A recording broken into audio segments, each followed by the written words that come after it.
As we heard at the start of the hearing, in the immediate aftermath of January 6th, Republican leader Kevin McCarthy understood that President Trump bore responsibility for that day and should have taken immediate action to stop the violence.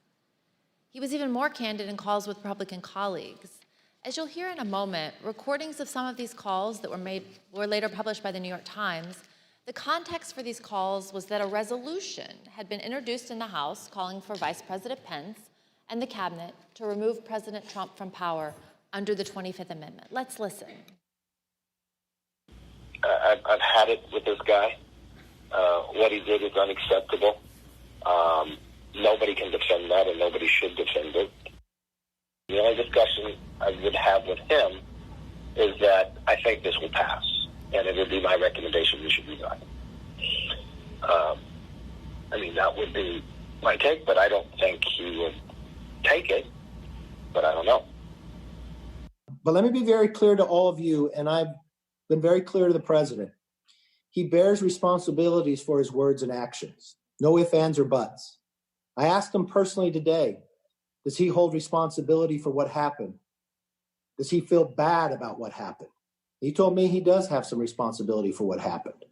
And he needs to acknowledge that.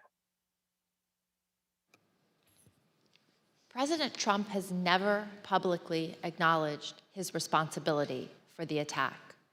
The only time he apparently did so was in that private call with Kevin McCarthy. There's something else President Trump has never acknowledged: the names and the memories of the officers who died following the attack on the Capitol. We're honored to be joined tonight by police and first responders who bravely protected us on January 6th. Your character and courage give us hope that democracy can and should prevail, even in the face of a violent insurrection.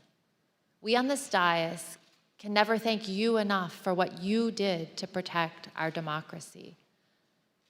On January 9th, two of President Trump's top campaign officials texted each other about the president's glaring silence on the tragic death of Capitol Police Officer Brian Sicknick, who succumbed to his injuries the night of January 7th. These campaign officials were Tim Murtaugh, Trump's director of communications, and one of his deputies, Matthew Walking. Their job was to convince people to vote for President Trump, so they knew his heart, his mind, and his voice as well as anyone, and they knew how he connects with his supporters. Here's what they had to say about their boss. Murtaugh said, "Also shitty not to have acknowledged the death of the Capitol police officer." Walking responded, "That's enraging to me. Everything he said about supporting law enforcement was a lie." To which Murtaugh replied, "You know what this is, of course? If he acknowledged the dead cop, he'd be implicitly faulting the mob. And he won't do that because they're his people." And he would also be close to acknowledging that what he lit at the rally got out of control. No way he acknowledges something that could ultimately be called his fault. No way. President Trump did not then and does not now have the character or courage to say to the American people what his own people know to be true.